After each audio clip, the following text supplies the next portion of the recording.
والصلاة والسلام والتحية والإكرام على أفضل الموجودات العبد المؤيد والرسول المسدد المصطفى الأمجد المحمود الأحمد أعني أبا القاسم محمد اللهم صل على محمد وعلى روحه ونفسه وصهره ووصيه سید الاتقیاء والاسفیاء مولا الموالی امام المتقین علی بن ابی طالب اللهم صل على محمد وعلى اوصیائه لا سیما بقیة اللہ فی الارضین روحی وارواح العالمین لتراب مقدمه الفدا واللعنة الدائمة على اعدائهم اجمعین من الآن إلى قيام يوم الدين. أما بعد فقد قال الله الحكيم في كتابه الكريم بسم الله الرحمن الرحيم ثم أنتم هؤلاء تقتلون أنفسكم وتخرجون فريقا منكم من ديارهم تظاهرون عليهم بالإثم والعدوان وإن يأتوكم أسارى تفادوهم وهو محرم عليكم إخراجهم أفتؤمنون ببعض الكتاب وتكفرون ببعض فما جزاء من يفعل ذلك إلا خزي في الحياة الدنيا ويوم القيامة يردون إلى أشد العذاب وما الله بغافل عما تعملون صدق الله العلي العظيم. صلوات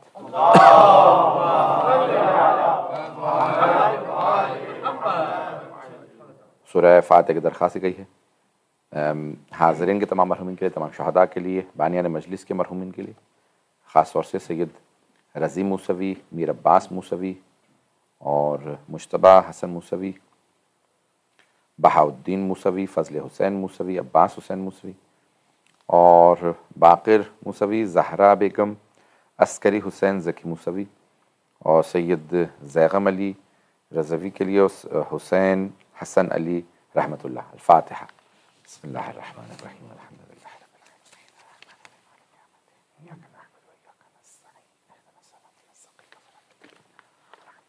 غير المغضوب عليهم ولا الضالين. بسم الله الرحمن الرحيم. قل هو الله احد اللهم صل على محمد. دعائے صحت کی درخواست کی گئی ہے جناب خلیق کاظمی صاحب کے لیے جو ٹرسٹی ہیں باب المراد کے مریض ہیں، ان کی فیملی بھی ہم سب سے درخواست کی ہے اپنی اپنی پریشانیوں کی دوری کے لیے، تمام مریضوں کی شفا یابی کے لیے اور کاظمی صاحب کے لیے اور زائرین کی حفاظت کے لیے، سب کے لیے مل کے 5 مرتبہ میجب کی تلاوت کریں.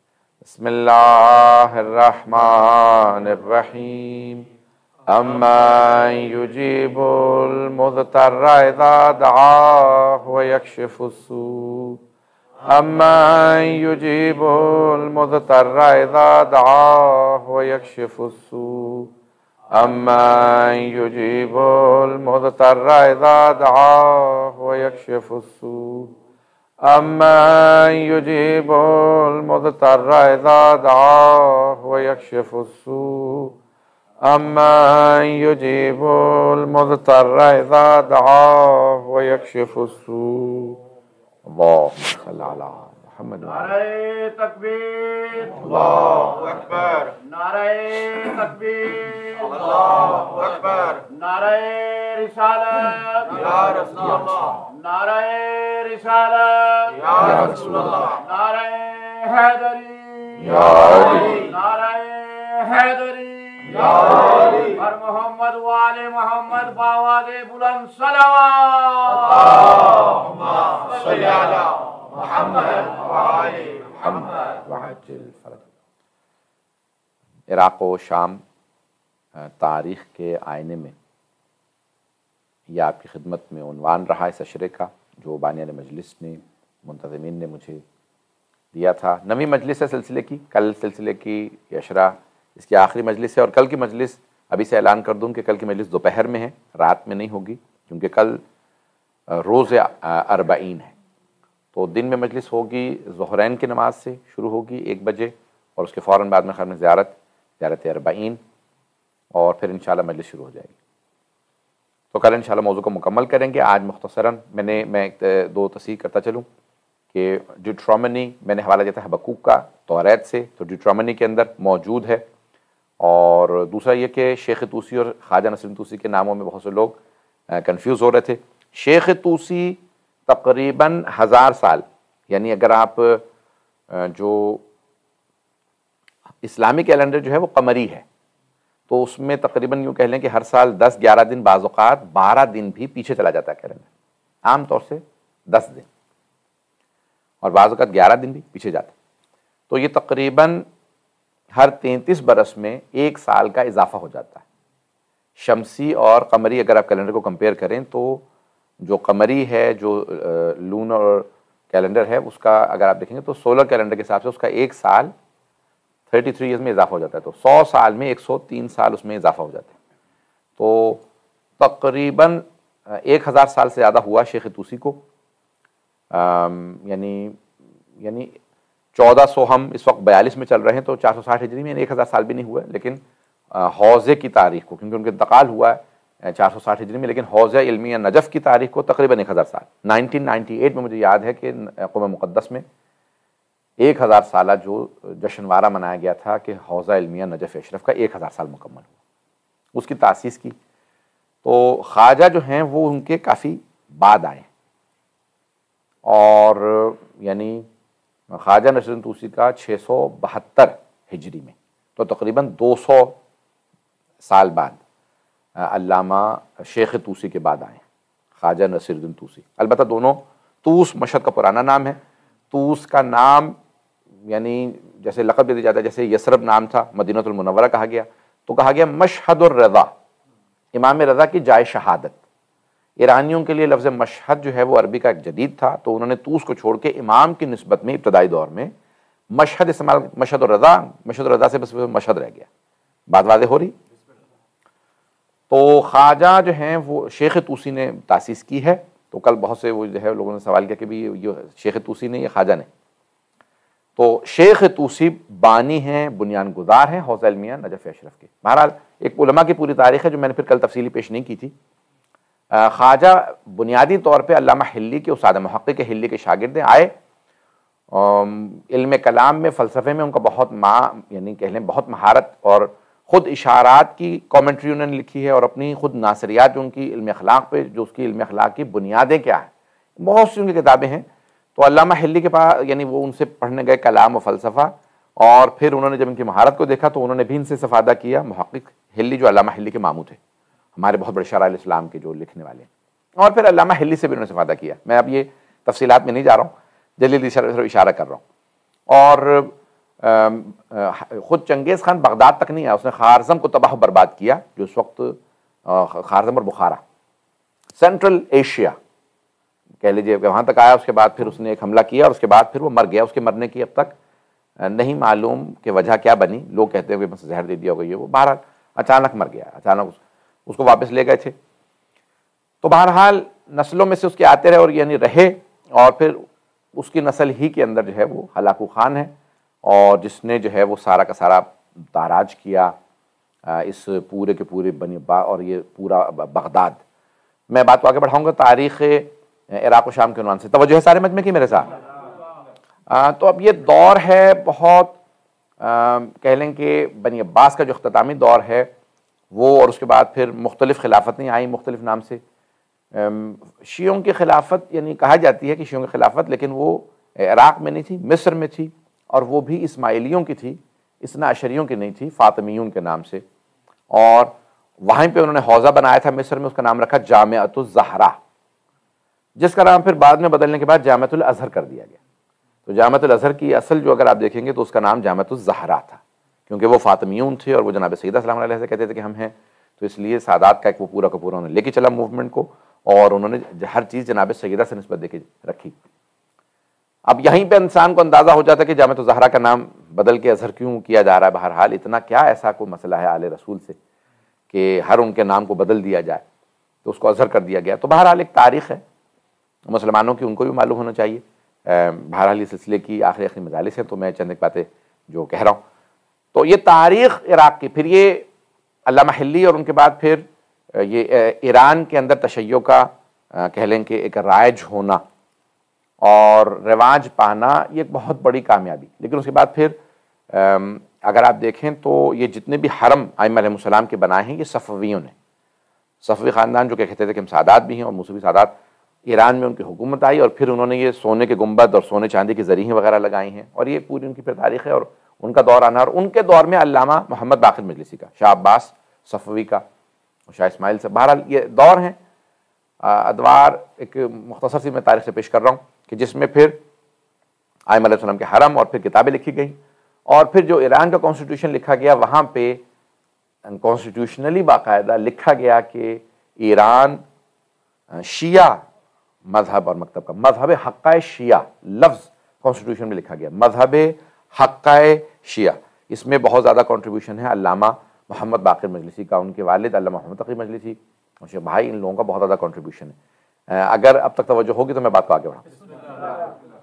تو یہ تھوڑا تاریخ ہے. اس دوران پھر بڑے بڑے علماء آئے ہیں، محقق حلی، علامہ حلی، اور علامہ حلی کے بعد پڑھنے کے لیے آئے محمد ابن جبعی مکی العاملی، جن کو شہید اول کہا جاتا ہے، لبنان سے.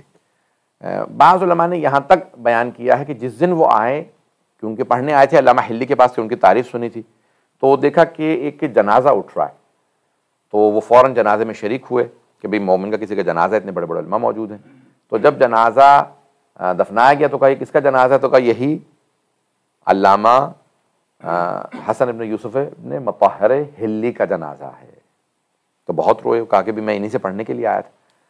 تو کہا ان کی جگہ پہ ایک اور ہے، تو کہا کہ ہاں ان کے بیٹے ہیں، نام فخر المحققین جن کو کہا جاتا ہے، علامہ حلی کے صاحبزادے، اور ان کی بہت سی کتابیں ہیں اور وہ بھی بے انتہا قابل. اور پھر وہاں پہ ان کے پاس پڑھے. اب یہ پوری تاریخ ہے یہ عراق کی. بعد کا دور پھر اب آپ کے سامنے ہے کہ کہہ لیں گے میں نے ابتدائی 700 سال بلکہ کوشش کی ہے کہ حضرت نوح اور دوسرے انبیاء کا بھی تھوڑا تذکرہ رہے. تو آج اس سے پہلے کہ شام کی تھوڑی تاریخ بیان کروں کہ عراق کا پھر اس کے بعد کا دور آپ کہہ لیجئے کہ ایک بڑا سخت اور تلخ دور رہا. عراق کی سرزمین مسلسل کہہ لیجئے کہ عروج الزوال کا شکار رہی، اور کربلا کے بعد کبھی بھی سرزمین پہ سکون نہیں آیا اور نہ ہی آئے گا. اور یہاں تک ہے کہ جب تک کہ خون حسین ابن علی علیہ السلام کا امام زمانہ بدلہ نہیں لے لیں گے. بدلے بہت سے لوگوں نے لیے ہیں، جن میں سے حضرت مختار سر فہرست ہیں، اور لوگوں نے بھی بدلے لیے. زیادہ تر جو قاتلان تھے ان کو حضرت مختار نے قتل کیا، فنار کیا. لیکن اور بھی لوگوں نے موومنٹس چلائیں اس دوران، بہت زیادہ تحریکیں ہیں. میں ان تحریکوں پہ نہیں بولا ہوں، شاید جب مجھے عنوان دیا گیا ہوگا تو زیادہ تر یہی ہوگا کہ اس کو مد نظر رکھا جائے. اگر کہیں گے مختصر نعت پیش کر دیتا ہوں، لیکن میں شام کو پیش کرنا چاہ رہا ہوں. اگر کہیں تو ذہنوں میں ہیں آپ لوگوں کی تحریکیں، بہت سی تحریکیں اٹھی ہیں. تحریک جتنی بھی نہضتیں اٹھی ان سب کی تحریکوں کے ائمہ علیہ السلام نے تائید نہیں کی، اور ائمہ علیہ السلام سے خود بھی کہا گیا مسلسل کہ آپ خود کیوں نہیں قیام کرتے، خود قیام کریں. اور اس دوران پہلے توابین کی ایک موومنٹ ہے، حضرت مختار کی ہے، بہرحال اس کے بعد بھی پھر موومنٹس ہیں مسلسل. زبیریوں کی تھی، اب آپ دیکھ سکتے ہیں زبیریوں کی ایک موومنٹ تو تھی، لیکن ائمہ کی تائید نہیں تھی. زیادہ تر موومنٹس کو ائمہ کی تائید نہیں تھی. اس دوران بہت سی موومنٹ چلی، اور یہ تمام تحریکیں جتنی بھی اٹھ رہی تھیں یہ ائمہ علیہ السلام ہی کا نام، اہل بیت کا نام لے کے ہی اپنی اس تحریک کو جاری رکھتے تھے. اور بہت سے لوگ ائمہ علیہ السلام سے آ کے لڑتے تھے کہ آپ لوگ کیوں حصہ نہیں لیتے. میں ایک جملہ یہاں پہ کہوں گا، تھوڑا سخت جملہ ہے، مجھے معاف کیجیے گا اگر برا لگے. تو بہت سے لوگوں کو اصلاح کی اتنی عادت پڑ جاتی ہے کہ وہ امت کی اصلاح کرتے کرتے امام کی اصلاح کرنے لگتے ہیں. انسان اپنی یہ اصلاح کر لے کہ مجھے کس کی اصلاح کرنی ہے، کون میری اصلاح سے بالا تر ہے. تو یہ بہت ضروری ہے کہ ہم لوگ کس کی اصلاح کریں. اور ہمیں بہت سے لوگوں کو یہی معلوم نہیں ہوتا، امر بالمعروف نہی عن المنکر کی بھی شرائط ہیں. شرائط پوری ہوں تو امر بالمعروف واجب ہے، نہی عن المنکر واجب ہے. شرائط پوری نہ ہوں تو واجب نہیں ہے. بلکہ اگر یہ ہو، میں چلے جلدی پیش کر دوں، انسان یہ سمجھتا ہے کہ میری بات کا اثر ہوگا تو اس پہ واجب ہے، اور اگر سمجھتا ہے کہ شاید اثر ہو تو مستحب ہے. اور اگر یہ پتا ہو کہ نہیں اثر نہیں ہوگا بلکہ برعکس اس کا الٹا اثر ہو جائے گا، تو وہاں امر بالمعروف نہی عن المنکر حرام بھی ہو سکتا ہے. اگر مومن کی توہین ہو رہی ہو، مثال کے طور پہ ایک آدمی کہے بھی میں شراب کھانے کے باہر جا کے تبلیغ کیا کروں گا کہ لوگ شراب نہ پئیں، وہ وہاں نکل کے اس کے سر میں ساری بوتلیں ماریں گے. تو کیا ایک مومن کی توہین ہو رہی ہے کہ لوگ اس کو گالیاں بکیں، اس کے سر میں جو ہے اب یہ عزیزان گرامی خود انسان کی اپنی تشخیص ہے کہ وہ تشخیص کیا دیتا ہے. ائمہ علیہ السلام کو تشخیص دنیا نہیں سکھا سکتی، وہ اللہ کے سکھائے ہوئے ہیں، وہ معصوم ہیں، وہ علم لدنی کے مالک ہیں. تو ائمہ علیہ السلام سے اکثر لوگ کہتے تھے کہ بھئی آپ کیوں انقلاب برپا نہیں کرتے، کیوں اس وقت تحریک میں حصہ نہیں لیتے. کئی تحریکیں خصوصاً 10ویں امام علیہ السلام کے زمانے میں بہت بڑی بڑی تحریکیں اٹھی، اور بہت زیادہ، خود بہت سی علویوں کی بھی. ایک اور تحریک کا ذکر کر دوں، حضرت زید شہید کی. حضرت زید شہید کہ امام زین العابدین علیہ السلام کے فرزند ہیں.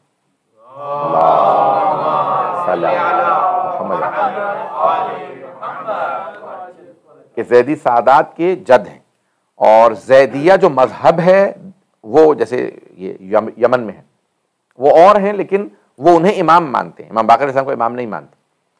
تو بہرحال ایسے بہت سے فرقے بنے شیعوں میں، لیکن جو ختم ہو گئے. ایک حدیث یہاں جلدی سے پیش کر دوں کہ چھٹے امام علیہ السلام سے سوال کیا گیا، میں نے شاید پیش کی ہوئی حدیث پہلے، علم الیقین سے فیض کاشان نے لکھی کہ کیا یہ جو آپ کے جد رسول اسلام صلی اللہ علیہ وسلم نے فرمایا ہے کہ میری امت کے جیسے یہودیوں کے 71 فرقے بنے میری اور عیسائیوں کے 72، میری امت کے 73 فرقے بنیں گے اور صرف ایک فرقہ جنت میں جائے گا. تو کہا یہ آپ کے سارے مخالفین میں ہی ہوں گے فرقے، یا آپ کے ماننے والوں میں بھی فرقے ہوں گے؟ تو آپ نے فرمایا ہمارے ماننے والوں میں بھی 13 فرقے بنیں گے، صرف ایک صحیح ہوگا. کہا مولا وہ کون سا فرقہ ہوگا؟ کہا جو 12 کو مانتا ہو. ایک کا منکر سب کا منکر ہے، ایک امام کا منکر 12 کا منکر ہے. اب ہمارے یہاں بہت سے لوگ کہتے ہیں وہ 6 اماموں کے ماننے والے. یہ کہا کیجیے 6 اماموں کے منکر ہے،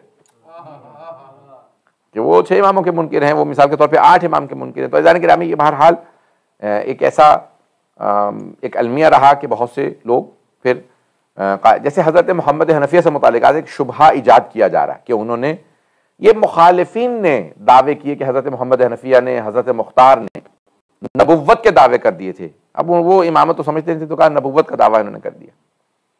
ایسا نہیں ہے، میں اس کو بات واضح کر دوں، ایسا نہیں ہے. یہ دشمنوں کی ان کے خلاف سازش تھی، انہیں بدنام کرنے کی اور ان کو لوگوں کے درمیان میں ان کی شخصیت کشی کی، کردار کشی جو کی جاتی ہے نا آج کل کہ بھی فلاں آدمی نے فلاں دعویٰ کر دیا. تو یہ کردار کشی کی ایک بہت بڑی سازش تھی. پتہ نہیں بات پہنچ رہی ہے نہیں پہنچ رہی. میں نے پہلے بھی عرض کیا تھا کہ تاریخ سے بیان کرتے ہیں تو میں بھی ایک تو اولا میری رفتار بھی کم نہیں ہوتی، میں اسپیڈ سے بولتا رہتا ہوں، اور دوسرے کے بہرحال موضوع بھی ایک ایسا ہی ہے وہ خوش ہوتا. تو عزیزان گرامی اب یہ تاریخ کے اندر حضرت محمد حنفیہ یہ کہتے ہیں کہ کیوں پھر گئے دونوں خانہ کعبہ میں، دعویٰ ہے اس کے لیے. اب اکثر لوگ کہتے تھے کہ نہیں یہ امام ہے، کیونکہ امام حسن امام تھے، پھر ان کے بھائی امام حسین امام بنے. تو اب امام حسین جب جا رہے تھے کربلا تو ان کو اپنا وسیع قرار دے کے گئے حضرت محمد حنفیہ کو. تو اس کا مطلب ہے انہیں امام ہونا چاہیے، وہ انہیں وسیع قرار دے کے گئے تھے. تو انہوں نے کہا کہ نہیں میں امام نہیں ہوں. تو کہا کہ نہیں یہ اپنے بھتیجے پہ ترس کھا کے کہہ رہے ہیں، کیونکہ وہ کہتے ہیں میں امام ہوں. تو کہتے ہیں وہ مظلوم ہے، کربلا سے جو ہیں وہ اتنے مظالم دیکھ کے اور اسیری دیکھ کے آئے ہیں، اس لیے یہ ان کی حمایت میں ان پہ ترس کھا. بات واضح ہو رہی ہے، ان پہ ترس کھا کے کہہ رہے ہیں کہ ہاں یہی امام ہے. تو اب انہوں نے کہا کہ ٹھیک ہے بھتیجے، امامت کا فیصلہ کیسے ہو؟ مجھے لوگ امام کہتے ہیں. انہوں نے یہ نہیں کہا کہ میں امام ہوں، پتہ نہیں لوگ ہیں یا نہیں، مجھے لوگ امام مانتے ہیں. تو کہا کہ چچا پھر دونوں چلتے ہیں خانہ کعبہ حضرت اسود کے پاس گواہی لے لیتے ہیں. واقعہ ذہنوں میں آ گیا. وہ معاذ اللہ خود دعویٰ نہیں رکھتے تھے، وہ دنیا کو ثابت کرنا چاہتے تھے کہ امام ہوتا. امامت کا رتبہ، مقام، عظمت کچھ اور ہے. تو وہاں پہ حضرت محمد حنفیہ پہلے گئے جیسا امام نے کہا، اور پھر اس کے بعد امام علیہ السلام اور حضرت اسود نے گواہی دی. تو عزیزان گرامی اسی طرح سے 9ویں اور 10ویں امام علیہ السلام کے زمانے میں بہت زیادہ تحریکیں ہوتی. 10ویں امام سے اکثر لوگ، کیونکہ ان کی دور امامت ان کا بہت طولانی، کیونکہ امام نہوم جو ہیں امام تقی علیہ السلام 25 برس کے تھے جب ان کی شہادت ہوئی. تو امام جو ہیں وہ 6 یا 7 برس کے تھے جب ان کی امامت کا دور شروع ہوتا ہے حضرت امام علی نقی علیہ السلام کا. تو اب اور 41 برس کے ان کے سن میں ان کی شہادت ہوئی. تو تقریباً 33 ایئرس کا ان کا دور امامت ہے. 34 ایئرس، 33-34 سال ان کا دور امامت ہے.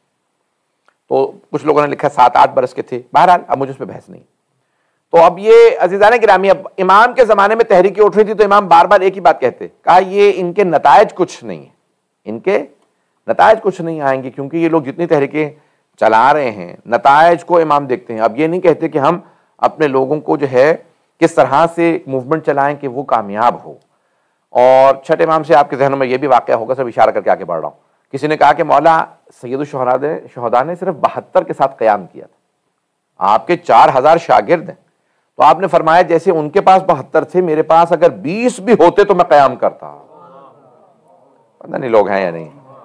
جیسے ان کے پاس 72 تھے، میرے پاس اگر 20 بھی ویسے ہوتے، حضرت عباس جیسے، حضرت علی اکبر جیسے، حضرت قاسم جیسے، حضرت حبیب جیسے، ویسے 20 بھی ہوتے تو میں قیام کرتا. اب جس سے کہا اس نے کہا مولا یہ آپ نے کیا بات کر دی. لیکن ہمیں، میں جملہ کہہ رہا ہوں، میں آج تھوڑے سے سخت باتیں کہہ رہا ہوں بہرحال، کہ جتنا ہو سکے اتحاد انسجام رکھیں، لیکن اپنی تربیت بہت ضروری ہے. تو اس نے کہا کہ مولا یہ آپ نے کیا بات کہہ دی، 20 ہوتے تو قیام کرتے، یہاں تو ہزاروں کی تعداد میں. مولا نے کہا اچھا مثال کے طور پہ کون؟ کہا میں خود. ہمیں اپنے متعلق حسن ظن ہوتا ہے، دوسروں سے متعلق سوء ظن. میں بہت ہی قابل ہوں، میں تو بہت ہی باتقوا ہوں، میں تو بہت ہی اچھا ہوں، میں تو بہت ہی نیک، باقی تو بہت ہی پیچھے. یہ ایک بہت بڑا ایک ایسا ایک مخمصہ جس کی وجہ سے ہم لوگ خود پسندی کے شکار ہو جاتے ہیں، دوسروں کی ہم توہین کرنے لگتے ہیں اور ان کی تحقیر کرنے لگتے ہیں. باتیں بری تو نہیں لگ رہی ہیں ذرا؟ عزیزان گرامی، اب یہ خود امام سے کہہ رہے ہیں کہ میں خود. امام بھی جانتے تھے کہ یہ اپنے ہی لیے آئے ہیں. امام نے کہا اچھا یہ سامنے تنور ہے. انہوں نے کہا مولا میرے چھوٹے چھوٹے بچے ہیں. اتنے میں حضرت ہارون مکی تشریف لائے. حضرت ہارون مکی تندوری شیعہ تھے. جیسے امام نے اشارہ کیا کہ تندور میں اتر جائیں تو انہوں نے یہ سوال نہیں کیا کہ مولا بحث اس سے ہو رہی ہے، ثابت میں اپنا ایمان کیوں کروں. پتہ نہیں لوگ ہیں یا نہیں. فوراً گئے، انہوں نے چھلانگ لگائی اور وہ جو اس کی لڈ تھی نا، وہ جو اس کا بند کرنے والا ڈھکنا تھا، اس کو فوراً خود رکھ دیا اوپر کہ مولا کے حکم میں کہیں نافرمانی نہ ہو جائے، میرے سے کوتاہی نہ ہو جائے، میرے کو کمی نہ رہ جائے. اور مولا بڑے اطمینان سے بیٹھے اور ان سے بات کرتے کرتے کہا کہ اچھا فلاں صحابی کا کیا حال ہے. اب وہ گھبراہٹ کے مارے کا ٹھیک ہی ہوں گے. کہا مولا تو آپ نے یہ آپ جو کہہ رہے تھے نا 20 اگر کربلا والوں میں جیسے ہوتے تو میں قیام کرتا، یہ ان میں سے تھے، میں ان کے لیے خود کہہ سکتا ہوں. تعجب مجھے آپ پہ ہے کہ آپ نے مار بھی دیا اور آپ کو اطمینان ہے، نہ گھبرا رہے نہ کچھ. امام نے کہا آؤ. ایک مرتبہ جیسے ہی اس کا ظرف ہٹایا تو دیکھا کہ وہ وہاں آگ گلزار بن چکی تھی. عزیزان گرامی، امام زمانہ کو بھی ایسے 313 چاہیے. ہر دور میں تقاضے الگ الگ تھے کہ جہاں پہ آبادی کم تھی تو 20 کا امام نے کہا.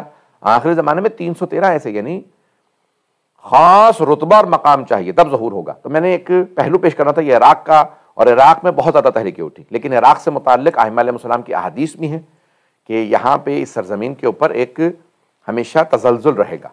اور عراقی خود کہتے ہیں کہ اگر ہم یہاں پہ رہ رہے ہیں تو یعنی ہمارے بزرگ ہمیں کہہ گئے ہیں کہ اگر آزمائش اور امتحان کے لیے تیار ہو تو یہاں رہنا. نجف و کربلا میں رکنے کے لیے، میں نے اس دن کہا تھا نجف میں خصوصاً رکنے کے لیے ولایت کی ضرورت ہے. نجف میں رکتا وہی ہے جس کے پاس ولایت ہو. کربلا تو آسان سرزمین ہے، امام حسین نے اتنی قربانیاں دے دی ہیں کہ وہاں پہ دشمن بھی آئے تو اس کو سکون رہتا ہے. نجف میں صرف اہل ولایت کو سکون ملتا ہے. عزیزان گرامی، اس کے بعد سے آج تک کربلا کے اندر یا عراق میں اب بہت سے لوگ کہتے ہیں کہ اب شیعہ حکومت آ گئی. تو میں نے اس وقت جب ابتدا میں آئی تھی تو میں نے ایک جملہ کہا تھا، دوبارہ دہراؤں گا، پروردگار اگر میں غلط ہوں تو مجھے معاف کر دے، کہ اب یہ اطمینان نہ کر لیجئے کہ اب شیعہ حکومت آ گئی تو اب ایسا ہی دور رہے گا. بھئی تاریخ میں حکومتیں آتی اور جاتی رہی ہیں، زیارتیں کھلتی اور بند ہوتی رہی ہیں. اب یہ نہ سوچیں کہ اب شیعہ حکومت ہے اب ہمیشہ ایسا ہی دور رہے گا. یہ کبھی معلوم نہیں ہے کب زیارات کے راستے بند ہو جائیں. بہت سے لوگ جو مجھے اب تک آخری سفر میرا شام کا یاد ہے جو میرے ساتھ گئے ہوئے تھے، تو میں کہہ رہا تھا کہ بھی ہر زیارت کو آخری زیارت سمجھنا چاہیے، یہ نہ سوچے پھر آ سکتے ہیں. تو انہوں نے کہا نہیں مولانا ہم سب پیسے والے لوگ ہیں، آپ ایسی باتیں کیوں کر رہے ہیں. میں نے کہا پیسہ لازمی نہیں ہے، پیسہ تو شاید آپ لوگوں کے پاس ہمیشہ رہے، وہ بھی اللہ نے فیصلہ کرنا کہ رہے یا نہ رہے. بات میں یہ نہیں کروں حالات کیسے بن جائیں. اسی کے بعد جنگ شروع ہو گئی. پھر مجھے ان لوگوں نے دعوت دی اور ان میں سے خاتون نے مجھ سے کہا مولانا جب آپ کہہ رہے تھے تو میں اپنے بار بار ذہن میں ایک ہی بات سوچ رہی تھی، not in my life time, میری زندگی کے اندر ایسا نہیں ہوگا کہ شام کا راستہ بند ہو جائے. اور اسی مہینے جنگ شروع ہو گئی اور وہیں پہ راستے بند ہو گئے. اس لیے کبھی بھی اطمینان نہیں کرنا چاہیے. اب تو راستے کھل گئے، میں انشاءاللہ سکون سے 10-15 سال بعد زیارت کر لوں گا. بھئی 10-15 سال کے اندر کوئی ضمانت نہیں کہ دوبارہ راستے بند ہو جائیں. کسی کو پتا تھا کہ کرونا وائرس آ جائے گا؟ عزیزان گرامی، جب فرصت ملے فوراً زیارت کر لیجئے، جب صحت ہو، جب بھی کچھ. بلکہ میں تو یہاں تک ایک جملہ کہتا ہوں معذرت کے ساتھ، بہت سے لوگ کہتے ہیں صحت ہوگی تو زیارت کریں گے، پیسہ ہوگا تو زیارت کریں گے، حالات اچھے ہوں گے تو زیارت کریں گے. میں کہتا ہوں نہیں، پیسہ نہیں ہے وہاں سے لے کے آئیں، زیارت پہ جائیں وہاں سے صحت لے کے آئیں. عزیزان گرامی انتظار نہ کرے حالات اچھے ہوں گے تو زیارت پہ جائیں گے، زیارتوں پہ جاتے رہیں، حالات خود بخود بہتر کرتے رہیں۔ خوشنود محمد و آل محمد باواز بلند صلوات۔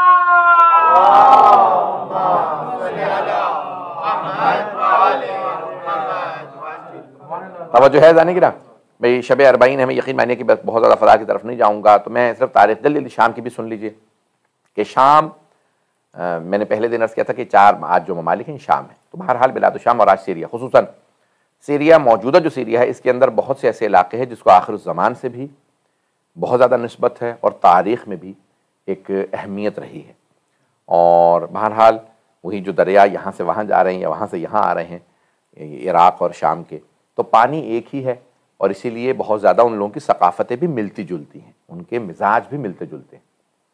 ہم لوگ بہت آسانی سے کہہ دیتے ہیں کہ بھئی بہرحال کوفی شامی یہ ہمارے، ہم تاریخ کے پس منظر میں کہہ رہے ہوتے ہیں، تاریخ کے پس منظر، جب ہم کہتے ہیں نا کوفی، کہ اس زمانے کے کوفیوں نے ساتھ نہیں دیا جناب امیر کا، یا اس زمانے کے شامی مخالف تھے جناب امیر علیہ السلام کے، لازمی نہیں کہ ہمیشہ ایسے ہوں۔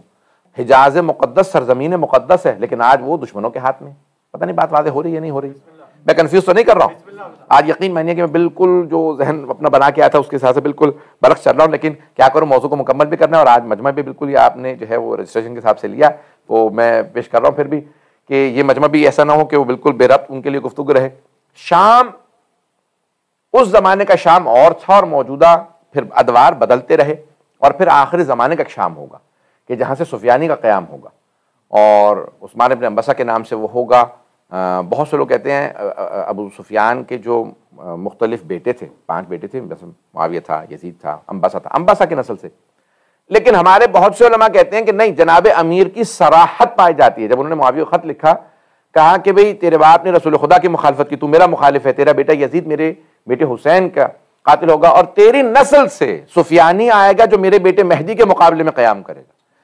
ایک یہاں جملہ کہہ دوں عراق و شام کی تاریخ کے عنوان سے، سب مجمع کی مجھے خاص توجہ چاہیے اس جملے کے لیے، میں جانتا ہوں جو اب تک میں نے خوش گفتگو کی لیکن آپ حضرات نے بہت غور سے سنی ہے، میں ممنون ہوں آپ حضرات کا۔ عزیزان گرامی، ائمہ علیہ السلام نے بنی عباس پورے خاندان پہ لعنت نہیں کی ہے،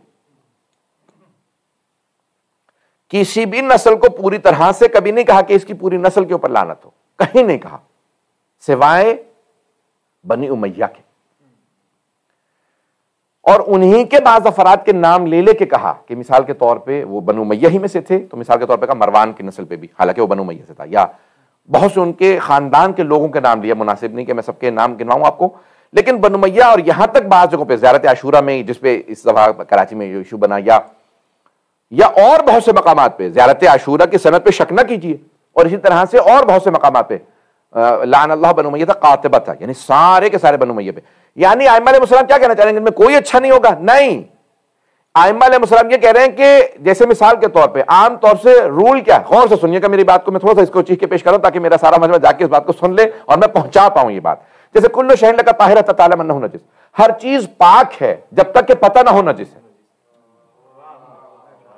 اس کو کہا جاتا ہے ہمارے اصول فقہ میں اصالت کیا ہے، بات پہنچی ہے؟ اصالت طہارت کی، اصل کیا ہے؟ اصل طہارت، ہر چیز پاک ہے، اصالت طہارت جاری کریں گے، اصالت حلیت جاری کریں گے۔ کون سا اصل ہے؟ اصل یہ ہے، پھر اس کے مقابلے میں جو چیز خود آپ کو ثابت ہوگی وہ مانیں گے، پتہ نہیں لوگ ہیں یا نہیں۔ اصل ہر چیز پاک، اصل کیا ہے؟ اصول، اصول یہ ہے کہ ہر چیز پاک ہے جب تک کہ ثابت نہ ہو جائے، اصالت طہارت کہا جاتا ہے اسے۔ عزیزان گرامی تھوڑی سی توجہ کیجیے گا، ائمہ کہہ رہے ہیں ہر خاندان میں اصالت یہی جاری کرو، اصول یہی بناؤ کہ سب اچھے ہیں جب تک کہ ثابت نہ ہو برا نہیں ہے۔ لوگ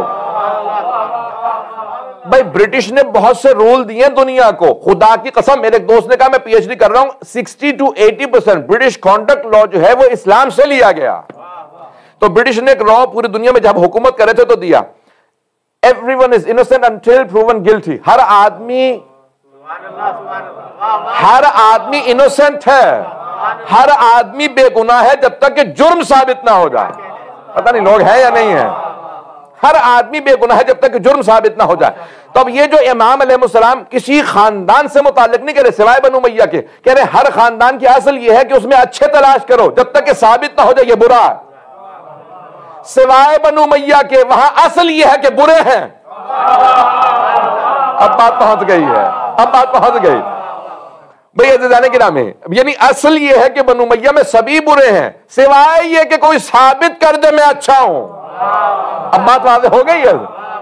جب تک کہ کوئی ثابت نہ کرے نا کہ میں واقعی اچھا ہوں، تب تک امام کہہ رہے ہیں ان سے دھوکہ نہ کھانا، ان میں کہیں نہ کہیں کوئی نہ کوئی بغض دکھائے گا۔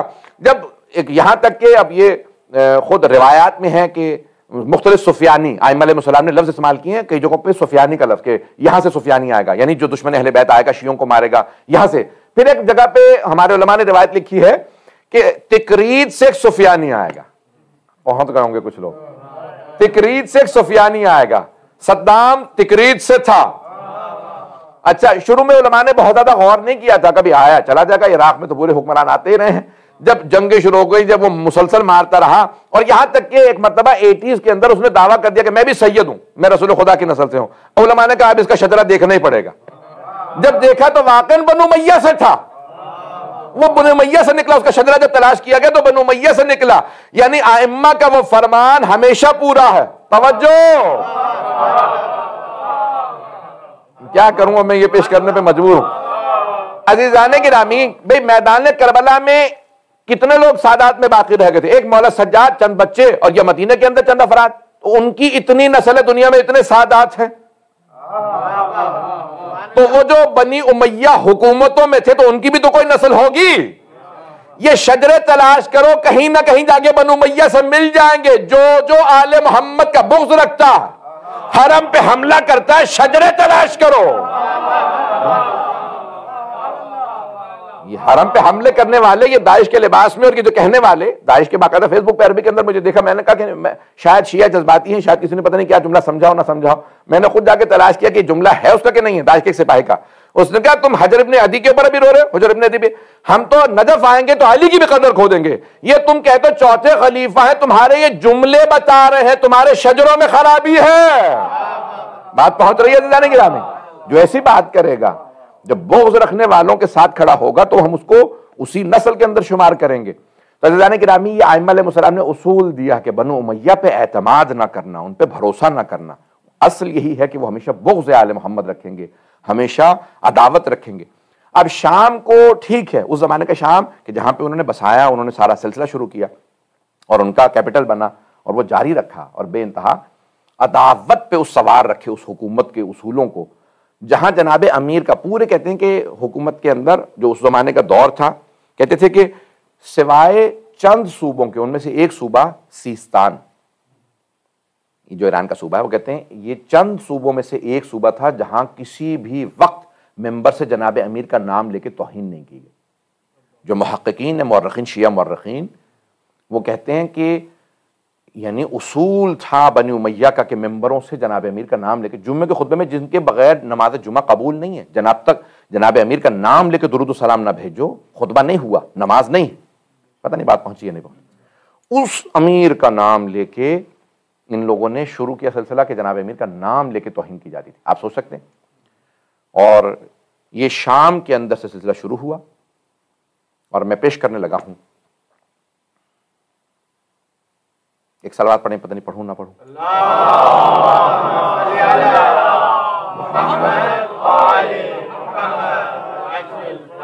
بہرحال مجھے کئی وارننگز آ چکی اور میں خود بھی احتیاط کر رہا ہوں، تو بہرحال عزیزان گرامی چلیں، کیونکہ میں تاریخ پیش کر رہا تھا تو اس پس منظر میں پڑھنا چاہتا تھا، لیکن میں چھوڑ رہا ہوں، اشارہ کروں گا اور مجھے پورا یقین ہے انشاءاللہ آپ لوگ پہنچ جائیں گے انشاءاللہ۔ عزیزان گرامی، یہ آپ نے سن رکھا ہے نا، اردو میں جو اردو داں طبقہ یہاں پہ موجود ہوگا، اگر ہمارے یہاں کہنا چاہتے ہیں کہ کوئی احمق ہے، بے وقوف ہے، اسے عقل نہیں ہے، تو ہمارے ہاں عام طور سے اردو میں کہتے ہیں بدھو ہے۔ بدل تو نہیں گئے اردو کہیں؟ ایسا ہے یا نہیں؟ کبھی آپ نے سوچا کہ بھئی یہ بدھو ہی کیوں کہا جاتا ہے؟ منگلو، جمعراتو، یہ کوئی اور لفظ نہیں؟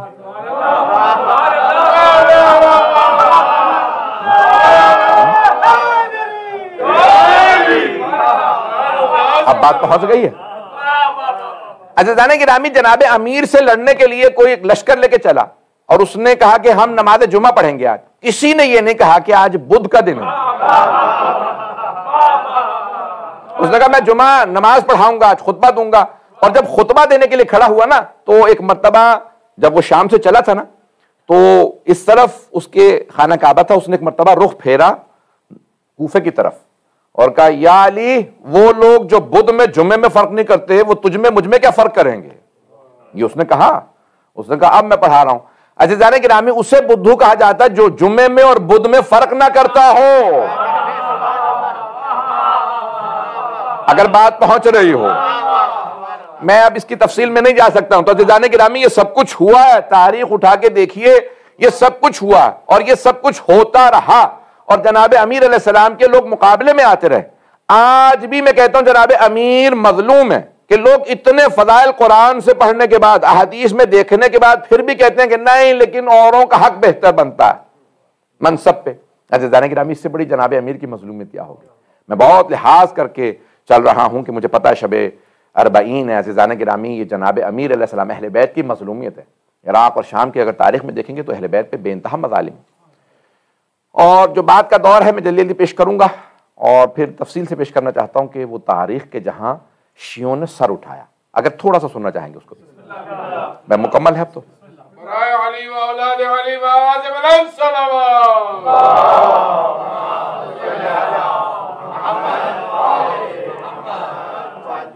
یہ آپ نے جس پیارے انداز سے مجھے برداشت کر لیا آج، یقین مانے میں ممنون ہوں آپ حضرات کا، کہ اگر تاریخ دیکھیں تو بہت تلخ ہے، اور پھر ادوار جو آتے رہے بعد والے ادوار میں بھی سادات پہ مؤمنین پہ بے انتہا ظلم ڈھائے گئے، اور پھر بہرحال ترکوں کا بھی آ گیا دور، اس میں بھی دیکھ لیں یا کہیں اور چلے جائیں آپ کہ خلافت عثمانیہ کا دور آیا جس کو ختم ہوئے بھی 100 سال ہو رہے ہیں۔ تو اب یہ مسلسل ادوار چلتے رہے، اور پھر اس کے بعد جمہوریت کے نام پہ کوئی صدام آ گیا، کوئی یہ آیا، کوئی ڈکٹیٹرشپس آتی رہیں، مسلسل آپ دیکھیں گے تو ائمہ علیہم السلام کے حرم مسلسل لوٹے گئے، ان کے جو بادشاہوں نے یا مؤمنین نے خصوصاً برصغیر پاک و ہند کی تاریخ اٹھا کے دیکھیں، جو نوابین چڑھاوے چڑھاتے رہے وہ سب کچھ لوٹے گئے، زمینیں، مدارس، لائبریریاں۔ خواجہ نصیرالدین طوسی سے متعلق میں آج دیکھ رہا تھا کہ جنہوں نے 4 لاکھ کتابوں کی لائبریری بنائی تھی اس زمانے میں، اور رصد خانہ یعنی باقاعدہ ایک ٹیلیسکوپ وغیرہ کا تصور دیا کہ بھی اس باقاعدہ جو اسٹرالوجی پورا کا پورا اسٹرانومی کا انہوں نے اس زمانے میں انہوں نے کتابیں لکھی۔ عزیزان گرامی یہ سارا کچھ صرف اس لیے ان لوگوں کو مارا گیا، تباہ و برباد کیا گیا کیونکہ یہ علی ابن ابی طالب علیہ السلام کے ماننے والے تھے۔ آج تک کی تاریخ اٹھا کے دیکھ لیجئے، جو آخری مرحلہ جب شیعوں کے عروج کب آئے، بہرحال ایک عروج جو تھا صفوی دور، یا کہہ لیں کہ جب یہ شیعہ حکومتیں آئیں تو، اور خصوصاً پھر ایک شیعہ ہمیشہ مظلوم رہے۔ کبھی بھی ہم اگر حکومت میں آئے تو ہم نے لوگوں کے ساتھ ایسا نہیں کیا کہ جہاں لوگوں کو مارا گیا ہو، چاہے بحرین ہو، چاہے حجاز، یا چاہے مصر میں، چاہے عراق میں، چاہے ایران میں، کسی بھی مقام پہ، یا ہندوستان کی آپ حکومتیں دیکھ لیجئے، نوابین کے، رجواڑوں کے جو دور ہیں اس میں دیکھ لیجئے کہ شیعوں نے کبھی نہیں کہا کہ ہندوؤں کو ان کی عبادت گاہوں میں جانے سے روک دو، دوسرے مسلمانوں کو ان کی عبادت گاہوں میں جانے سے روک دو۔ کہیں پہ ایسا نہیں ملے گا کہ انہیں جو ہے وہ مارا گیا ہو، قتل عام کیا گیا ہو۔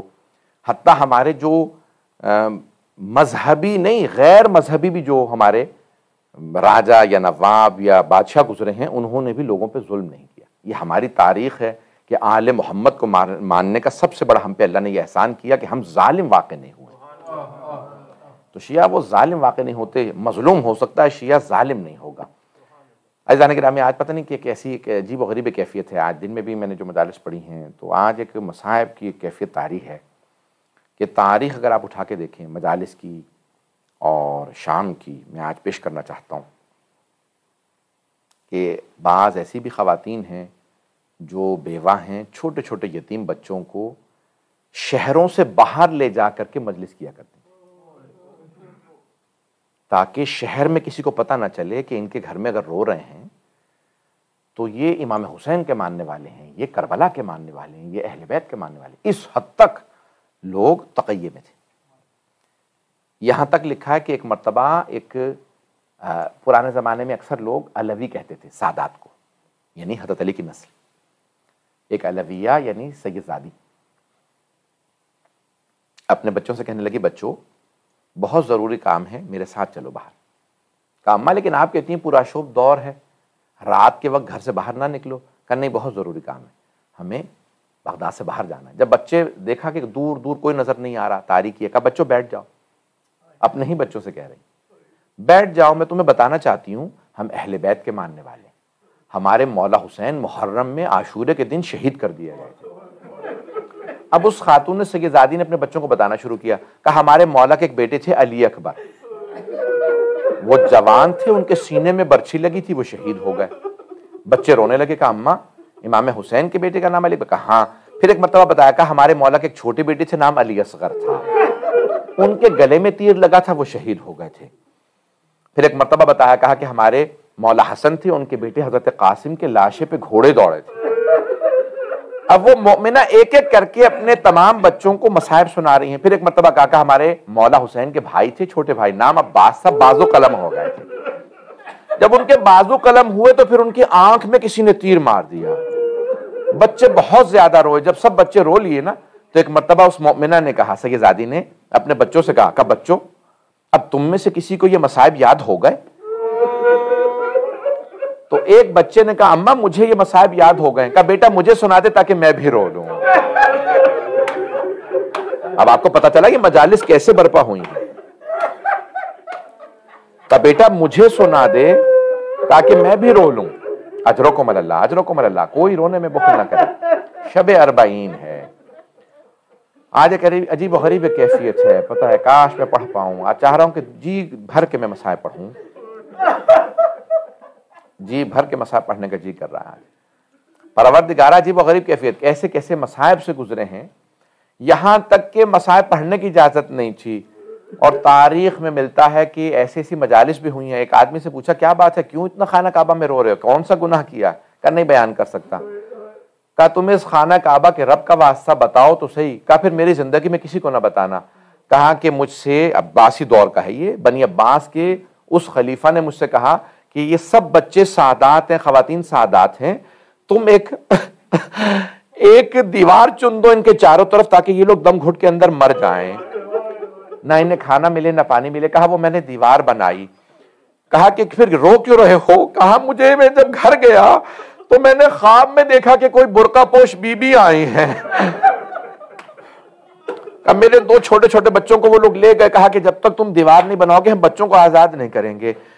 تو ایک مرتبہ اس نے کہا کہ میں کیا کروں میں اپنے بچوں کو دیکھوں یہ جناب سیدہ کی اولاد کو. پھر اس نے اپنی بیوی سے کہا ہم اپنے بچے قربان کر دیتے ہیں میں سیدہ کی نسل کو ایسے نہیں مار سکتا. اس نے ان تمام سعادات سے کہا رات کا وقت ہے سب چلے جاؤ میں بھی کسی کو نہیں بتاؤں گا کہ میں نے تمہیں سب کو جانے دیا تھا. اب ایک مرتبہ وہ کہتا ہے جب میں گھر پہنچا تو دیکھا ایک برقع پوش بی بی میرے بچوں کو لے کے آئے. کہا دیکھ تو نے میرے بچوں کو بچایا تھا میں تیرے بچوں کو لے آئی. اجرکم اللہ. میں خلاصہ کر کر کے روایات پیش کر رہا ہوں. آج عجیب و غریب کیفیت ہے. آپ کو اندازہ نہیں سادات پہ کہاں کہاں شیعوں پہ کتنے مظالم ہوئے ہیں. بس بھئی میں پیش کر رہا ہوں. اس سے پہلے کہ میں آج جناب زینب کبریٰ کا میں نے وعدہ کیا تھا چند جملے جناب زینب کبریٰ کے سن لیجیے آج اگر پڑھ سکوں تو. جناب زینب کبریٰ شب عاشور آپ 2 جملے میں شب عاشور پیش کروں گا پھر شب 40 کے 2 جملے سن لیجیے گا اگر پڑھ سکا پورا جیسے پڑھنا چاہ رہا ہوں. تو بس بھی جناب زینب کبریٰ شب عاشور ہر بی بی اپنے شہید کو اپنے بیٹے کو اپنے جو بھی ان کی طرف سے شہادت پیش کرنے والا تھا نا انہیں پیار کر رہی تھی. جناب رباب بار بار کہتی تھی علی اصغر. ہر ماں اپنے بیٹے کو تیار کر رہی ہے بیٹے کو بھیجے گی وہ میدان کارزار میں جائے گا بیٹا جا کے لڑے گا. بیٹا آپ اتنے چھوٹے ہیں کہ آپ ابھی چل بھی نہیں سکتے کیسے میدان میں جائیں گے. مولا حسین ایک ماں کی جملوں کو سن رہے ہیں. ایک ماں بار بار کہتی ہے اونو محمد میرے شیرو آپ میں حیدر کرار اور جعفر طیار کا خون ہے شیروں کی نسل سے ہو. بس اتنا یاد رکھنا بیٹو اگر آپ دونوں جنگ کرتے ہوئے فرات تک پہنچ بھی جاؤ تو پانی مت پینا. ماموں کے بچے بڑے پیاسے ہیں پانی مت پینا میرے شیرو، بس کچھ ہی دیر کے مہمان ہو، شہادت ہوگی آپ دونوں اپنے نانا کے پاس پہنچ جائیں گے۔ بس بھئی ایک مرتبہ جب مولا حسین لاشیں اٹھا کے لائے نا حضرت اون محمد کے، تو روایت کے الفاظ ہے ساری بیویاں آگے نہیں آئیں تو جناب زینب نہیں آئیں۔ حضرت عبداللہ ابن جعفر طیار نے سوال کیا مدینے میں جناب زینب سے، کہا زینب مجھے لوگوں نے بتایا ہے کہ جب ہمارے بیٹوں کے لاشیں امام حسین واپس لائے تھے تو آپ ہمارے بیٹوں پہ روئی نہیں تھی۔ تو جناب زینب رونے لگی، کہا عبداللہ آپ نے بالکل صحیح سنا ہے۔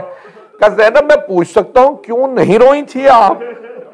کہا عبداللہ مجھے حسین سے شرم آتی تھی، کہیں میرے بھائی پہ گریہ ستاری نہ ہو جائے، ہائے میری بہن کے دونوں بیٹے مارے گئے، کہیں حسین یہ نہ سوچے میری بہن کے دونوں بیٹے مارے گئے۔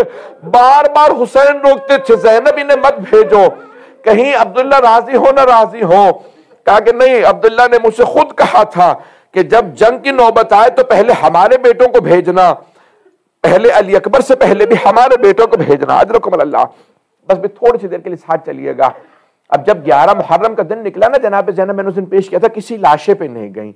جب ایک مرتبہ بیبیوں کے ہاتھ پر سے گردن باندھ دیے گئے اور انہیں ناکا پہ بھئی اونٹنیوں پہ سوار کر دیا گیا، آپ جانتے ہیں نا ناکا کی پشت بلند ہوتی ہے، جناب زینب نے پشت ناکا سے مقتل میں دیکھا 2 لاشیں پڑے تھے، جیسے ہی اپنے بیٹوں کے لاشوں پہ نظر پڑی بی بی نے آنکھیں بند کر کے کہا اون محمد خدا حافظ، اون محمد الوداع۔ میرے شیروں ماں جا رہی ہے،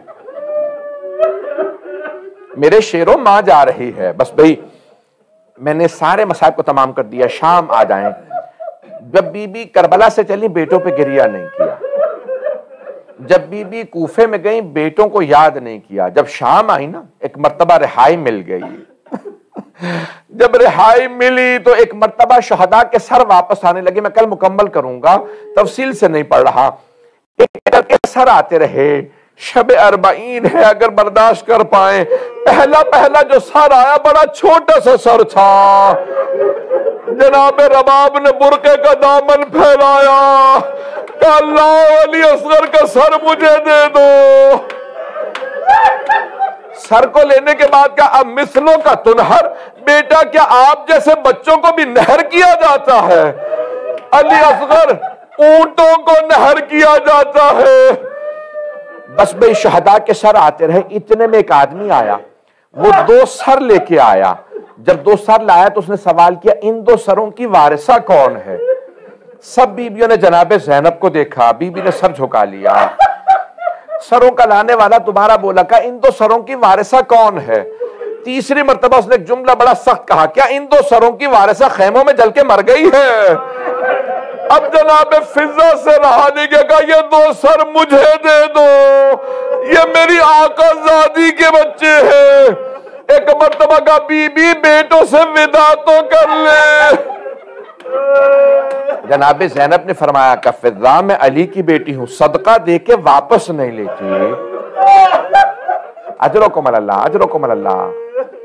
بس بھئی مجھے تھوڑے سے آج مدینے کی واپسی کے بھی جملے پڑھنے کیونکہ کل نہیں پڑھ پاؤں گا۔ ایک مرتبہ بیبیوں کو رہائی مل گئی، شہداء کے سر واپس آ گئے، اور جب شہداء کے سر مل گئے نا تو بیبیاں ان شہداء کے سروں کو واپس مولا سجاد لے کے آئے، کربلا میں دفنائے۔ ایک روایت کے مطابق ہے کہ دمشق میں دفنا دیا، ایک ہے کہ نہیں واپس مدینے لائے۔ بہرحال مولا حسین کا سر لائے، باقی شہداء کے سر لائے یا نہیں اس پہ تھوڑا سا اختلاف ہے، میں نے تمام کر دیا۔ بس بھی تھوڑی سی دیر میرے ساتھ چلیے گا۔ آج آپ لوگوں نے اہتمام کیا، مجھے بتایا کہ یہ تقریباً 40 سال پہلے مختلف مومنین گھروں پہ مجالس کرتے تھے، آج امام بارگاہیں بن گئیں، اب مصائب پڑھتے ہیں، لوگ رو لیتے ہیں۔ بیبیاں مصائب نہیں پڑھتی تھی، اپنے اپنے شہداء کے نام لے کے روتی تھی۔ بس بھی میرے ساتھ چلیے گا، میں نے سارے مصائب چھوڑ دیے، تھوڑی سی دیر کی زحمت دوں گا، کوئی بھی رونے میں بخل نہ کرے۔ بیبیاں کربلا آئیں، کربلا سے مدینے چلی گئیں۔ مجھے آج کربلا کے 40 کے مصائب کل پیش کروں گا۔ مدینے آ گئیں، اگر دیکھ سکیں تو دیکھیے گا، نہیں تو اگر نہیں دیکھ پاتے تو آنکھیں بند کر لیجیے گا، کچھ دیر کے لیے مدینے چلیں۔ جیسے ہی مدینے پہنچے تو ایک مرتبہ بشیر ابن جذلم نے اعلان کیا الا یا اہل یثرب لا مقام لکم بہا قتل الحسین بکربلا، اے یثرب والو اب یہ شہر جینے لائق نہیں رہا، حسین کربلا میں مارے گئے۔ کسی آدمی نے جا کے حضرت محمد حنفیہ کو بتایا آپ کے بھائی کا قافلہ واپس آ گیا ہے، یہ نہیں بتایا مولا حسین کربلا میں مارے گئے، کہ قافلہ واپس آ گیا ہے۔ حضرت محمد حنفیہ قافلے کے استقبال کے لیے مدینے سے باہر آ گئے، جیسے باہر آئے نا تو دیکھا کہ کوئی جناب عباس کا پرچم ہاتھ میں لیے، مولا سجاد جناب عباس کا پرچم ہاتھ میں لیے ہوئے۔ ایک مرتبہ جناب محمد حنفیہ نے جناب سید سجاد کو دیکھا، سوال کیا، کہا این اخی الحسین، میرے بھائی حسین کہاں ہے؟ جناب سید سجاد نے کہا چچا قد قتل بکربلا، وہ کربلا میں مارے گئے۔ جناب محمد حنفیہ کے آنسو بہنے لگے، بڑے غیور تھے، بہت شجاع تھے، بہت روئے۔ ایک مرتبہ کہا کہ اور مجھے کچھ مت بتانا، بس اتنا بتاؤ عباس کہاں تھا؟ تو جناب سید سجاد نے کہا چچا وہ بھی مارے گئے۔ اب ایک مرتبہ کا اور کچھ نہیں پوچھوں گا، بس اتنا بتا دو میرے بھائیوں کے ساتھ میری بہنیں بھی گئی تھی، یہ بتاؤ علی و بطول کی بیٹیوں کا کیا ہوا؟ مولا سجاد نے ایک مرتبہ کا چچا انہیں قیدی بنایا گیا، انہیں بازاروں میں پھرایا گیا، پھر روکے گا چچا انہیں شرابی کے دربار میں لے جایا گیا۔ جناب محمد حنفیہ اپنے گھوڑے کی پشت سے زمین پہ گر گئے، مولا سجاد آگے بڑھے، ایک مرتبہ چچا کے سر کو اٹھایا، زانو پہ رکھا، اور ایک مرتبہ رو کے کہا چچا گھر جا کے روئیے گا، چچا ہمت کریں گھر جائیں۔ اب جناب محمد حنفیہ نے کہا آپ کون ہے، بار بار مجھے چچا کیوں کہتے ہیں؟ جناب مولا سجاد نے فرمایا چچا پہچانا نہیں، چچا میں سید سجاد۔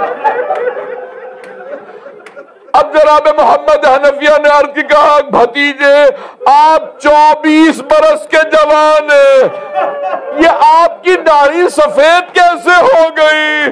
کہ چچا آپ نے صرف سنا علی و بطول کی بیٹیاں شرابی کے دربار میں گئی، چچا آپ گھوڑے کی پشت سے زمین پہ گر گئے، چچا میں آنکھوں سے دیکھ کے آیا ہوں۔ چچا جب یزید نام لے لے کے بیویوں کا پوچھتا تھا ان میں زینب کون ہے؟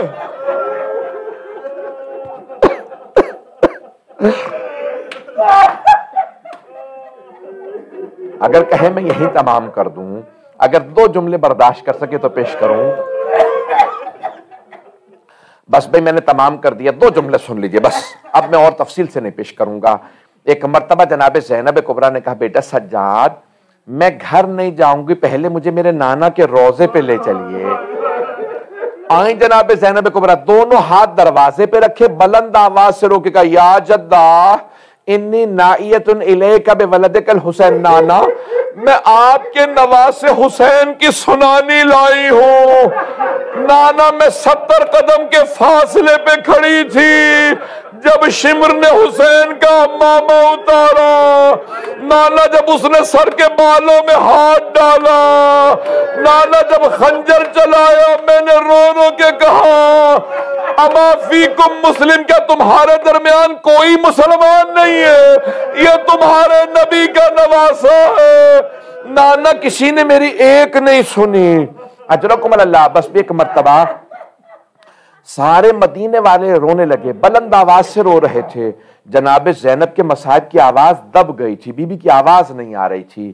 ایک مرتبہ جب سب روتے روتے تھک گئے نا، خاموش ہو گئے، تو جناب زینب نے ایک جملہ کہا نانا اگر نامحرموں کا مجمع نہ ہوتا، نانا میں اپنی کلائیوں سے چادر ہٹاتی، نانا میں بازوؤں کے اور پشت کے نشان دکھاتی، نانا آپ کی امت نے مجھے اتنے تازیانے مارے، نانا میرے بازوؤں پہ نیل پڑے ہیں، اجرکم اللہ۔ بس بھئی مولا سجاد پھپھی کو گھر لے گئے، بی بی نے سب سے پرسہ لیا، سب کو پرسہ دیا، بس ایک مرتبہ جناب عبداللہ ابن جعفر طیار نے بلا بھیجا، کہا اے سید سجاد پھپھی سے کہو گھر واپس آ جائیں۔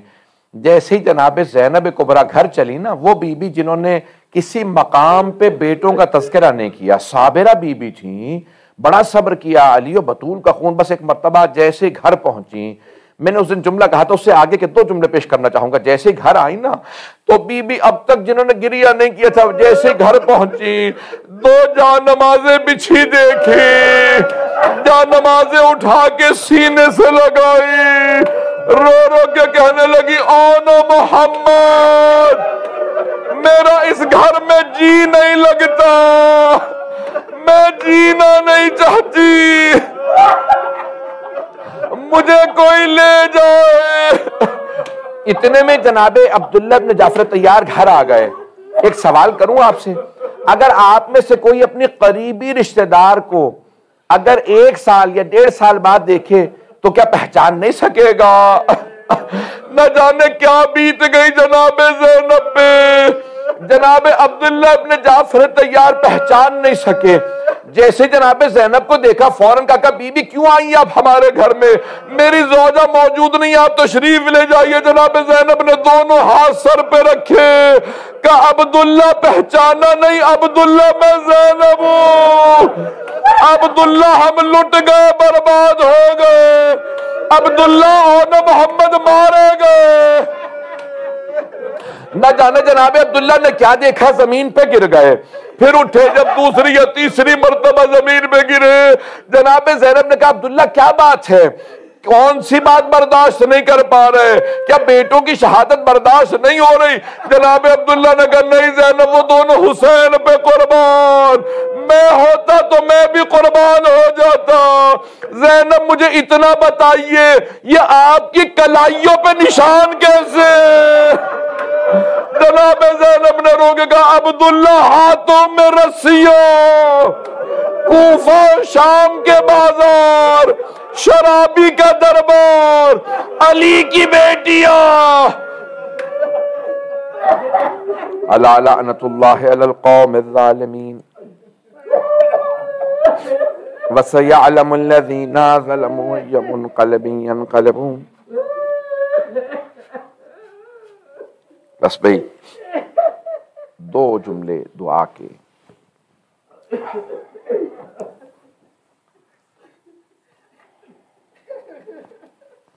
ہاتھوں کو بلند کیجئے گا۔ پروردگارا، میں مسلسل جناب ام البنین کے لیے سوچتا رہا 2 جملے بی بی کے بھی پڑھ دوں، آئیں ذرا دعا میں بی بی کا واسطہ دے دوں۔ جب جناب ام البنین کو پتہ چلا نا، بی بی کے کانوں میں آواز پڑی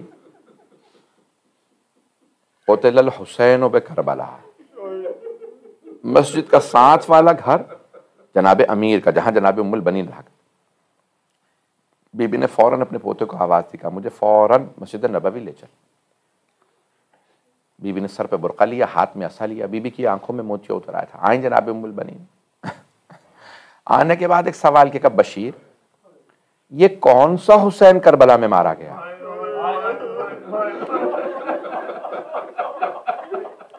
بشیر کو نہیں معلوم یہ بی بی کون ہے۔ بشیر نے بس ایک ہی جملہ کہا، کہ بی بی آپ کو نہیں معلوم، نواسہ رسول حسین، علی کا لال حسین، زہرا کے دل کا چین حسین۔ جناب ام البنین کے آنکھوں سے آنسو بہنے لگے۔ بی بی نے ایک سوال کیا، کہا کیسے مان لوں عباس کے ہوتے ہوئے حسین مارا گیا؟ بشیر نے کہا نہیں بی بی آپ نے غلط سنا، پہلے عباس مارے گئے تھے، بعد میں حسین مارے گئے۔ بی بی نے کہا میں کیسے مان لوں علی کا شیر بیٹا جنگ نہ کر سکا؟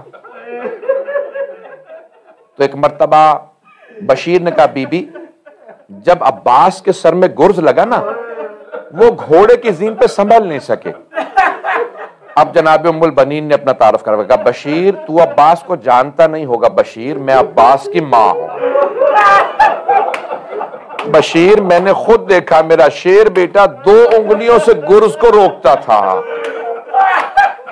بشیر کیسے مان لوں میرا شیر بیٹا